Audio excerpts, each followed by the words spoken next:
San Jose, Esposo de la Virgen.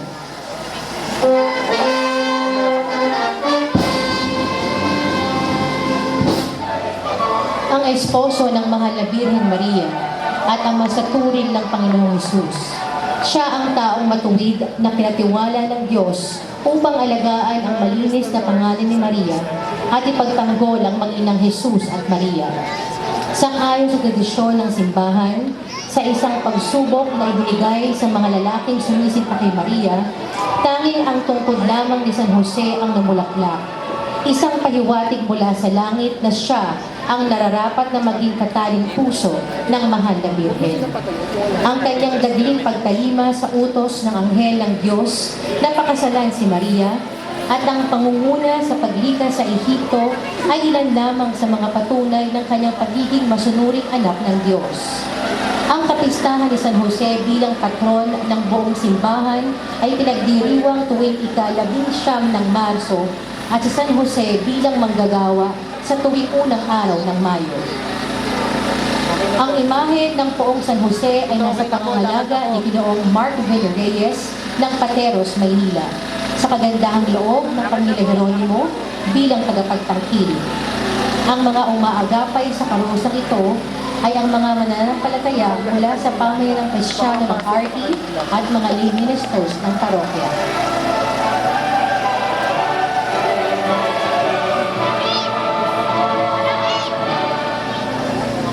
Santo Niño de Fatima.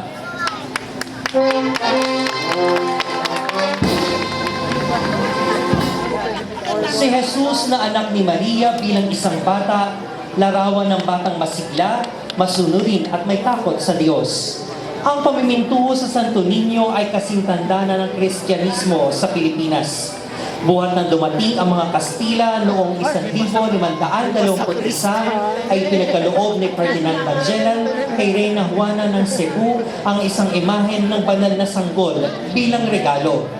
Sa pagdating ni Miguel Lopez de Legazpi sa Pilipinas, ang lungsod ay pinangalanang Ciudad del Santísimo Nombre de Jesus bilang alaala sa mahimalang pagpapakita sa imahen. Ang Santo Niño de Fatima ay buhat sa pagpapakita ng batang si Jesus kasama ang mahal na Birhen ng Fatima sa tatlong bata, si Lucia dos Santos noong siya ay isang ganap na madre sa Pontevedra, bansang Espanya. Ang pagpapakitang ito ng Santo Niño kay Lucia ay upang itatag sa daigdig ang pamimintuho sa kalinis-linisang puso ni Maria at pag-aalay ng 5 unang Sabado ng buwan bilang pagbabayad puri sa mga kasalanan laban sa puso ng mahal na ina. Ipinagdiriwang ng simbahan ang kanyang kapistahan tuwing 3 linggo ng Enero. Ang imahe ng Santo Niño de Fatima ay nasa pangangalaga ni Ginoong Gilson Tio, Hermano Mayor ng Grand Marian Exhibit and Procession sa taong 2010. Ang mga umaagapay sa karosang ito ay ang mga kasapi ng Parish Commission on Youth, Youth Apostolate of Fatima, Ministry of Liturgical Music, at Commission on Social Communication.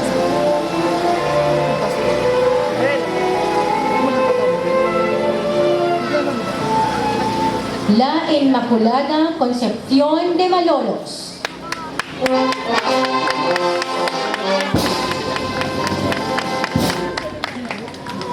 Ang debosyon sa titulong ito ni Maria ay nagsimula pa noong ika-6 na siglo sa kapistahan ng paglilingkod ni Santa Ana sa Birhen Maria at pinagtibay ng simbahan at naging bahagi ng katotohanan ng ating pananampalataya noong 1874, Ipapa Pio Ika-9.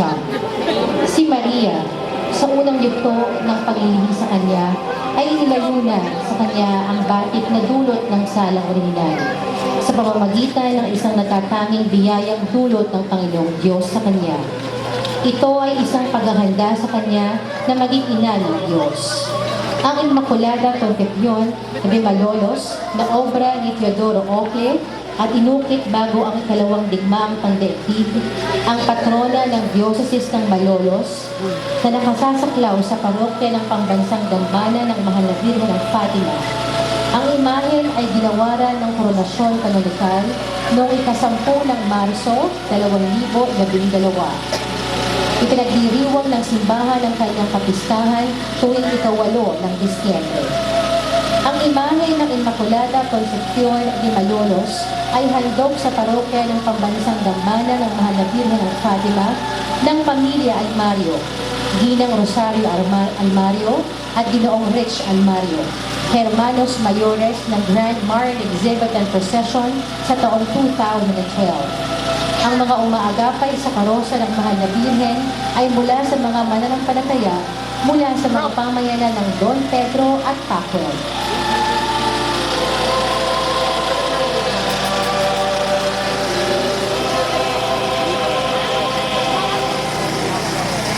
Dulce Nombre de la Virgen María.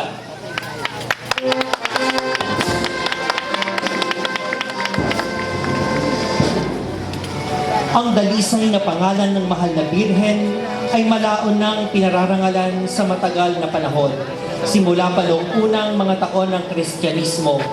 Dalisay, matinyas at banal, si Maria ang tala sa dagat. Tila akmang-akba sa kanyang katauhan at sa kanyang magiging tungkulin bilang ina ng Diyos, ang kahulugan ng kanyang pangalan. Siya ang magsisilbing ilaw ng mga tumatawag sa Diyos. Siya na magiging tanglaw ng lahat ng mga lumalapit sa Diyos. Naway habang ating masabi na ang iyong matinyas at malinis na pangalan o kabanal-banal ng ina ng Diyos ay namumukod sa lahat. Itinaas ka bilang ina ng Diyos at magiging ina ng buong Santa Iglesia. Ang kapistahan ng kabanal-banal ng ngalan ng Birhen Maria ay pinagdiriwang tuwing ika-13 ng Setyembre. Ang imahe ng Dulce Nombre de la Niña Maria ay nasa pangangalaga ni Reverendo Padre Julius Paa at sa kagandahang loob ni na Brother Celine. Bilang mga tagapagtangkilik, ang mga umaagapay sa karosang ito ay ang mga kasapi ng Komisyon ng Pamilya at Buhay.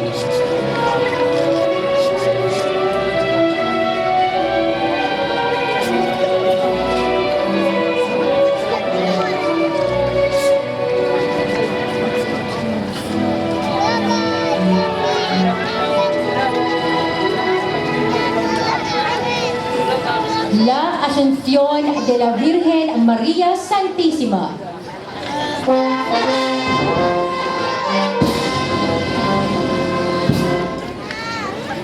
Sa pagtatapos ng kanyang misyon dito sa daigdig, si Maria ay inakyat sa langit, kaluluwa at katawan.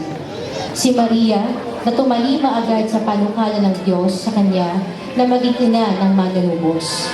Nananatiling tapat kay Jesus hanggang sa kanyang kamatayan at muling pagkabuhay. At nagsilbing ina at gabay ng mga apostol sa pagsisimula ng mga unang taon ng Kristyanismo.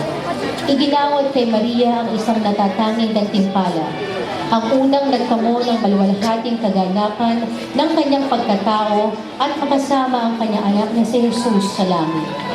Ang dambana kung saan huling nahimlay ang Mahal na Birhen sa lungsod ng Efeso sa bansang Turkey ay pinandarayo ngayon ng marami. Ang katotohanan ng pananampalatayang ito ay nagpapaalala sa atin na may naghihintay na gantimpala rin sa atin sa langit, kung tayo ay mananatiling tapat at mabuting tagasunod ng Panginoong Hesus. Ipinagdiriwang ng simbahan ang kanyang kapistahan tuwing ika-15 ng Agosto. Ang imahe ng Asunción de la Virgen Maria ay nasa pangangalaga ng Catholic Women's League ng Beccaria ng Valenzuela.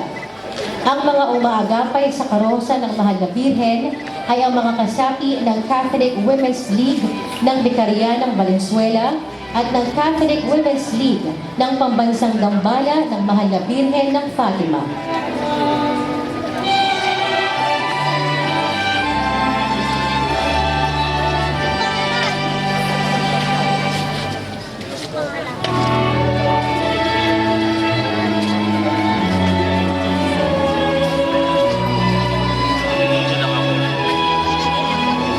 Nuestra Señora del Santo Rosario de Karuhatan.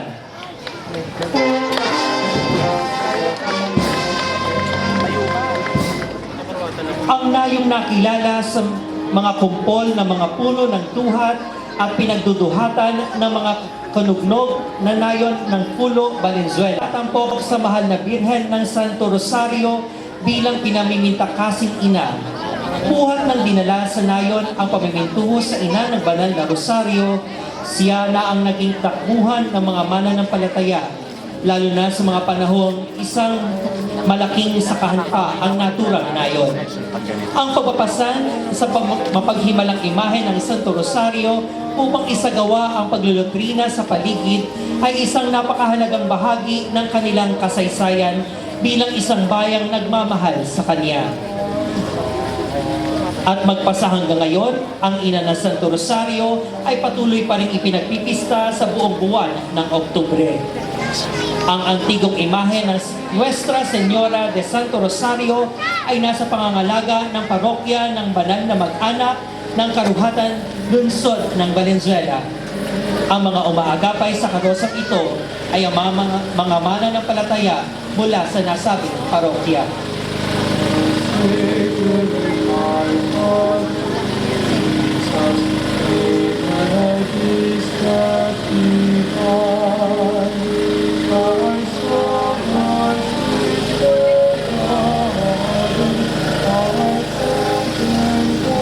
Santa Maria Auxiliadora de los Cristianos.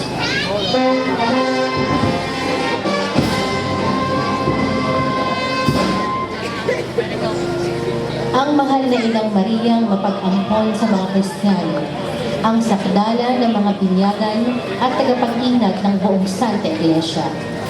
Ang makalangit na pagtulong ng mahal na ina sa ilalim ng tagunig ito ay ilang ulit nang naiparanas sa mga mananampalatayang dumulog sa Kanya. Sa lubusang pagtataguyod at pagpapalaganap ng debosyon ni San Juan Bosco, ang ama ng mga Salesiano, nakilala ang mahal na ina bilang tunay na mapag-ampon sa mga Kristyano. Mula sa kanyang basilika sa lungsod ng Turin, bansang Italia, at sa kanyang pambansang dambana sa lungsod ng Parañaque, ang debosyon kay Maria Auxiliadora ay pinapanatiling buhay ng pamayanang Kristyano ng Bitik dito sa ating parokya sa loob ng mahigit 50 taon. At ang imahe ito, ang minamahal na patrona ng nasabing sitio, ang naging saksi sa paglago ng buhay espiritual ng mga mananampalataya sa pamayanan. Ang kanyang kapistahan ay pinagdiriwang tuwing ika-24 ng Mayo. Ang antigong imahe ng Santa Maria Auxiliadora de los Cristianos ay nasa pangangalaga ng pamayanang Kristiyano ng Bitik kasama ang pamilya Pilande bilang tagapagtangkilik nito. Ang mga umaagapay sa karosang ito ay ang mga mananampalataya mula sa nasabing pamayanang Kristiyano.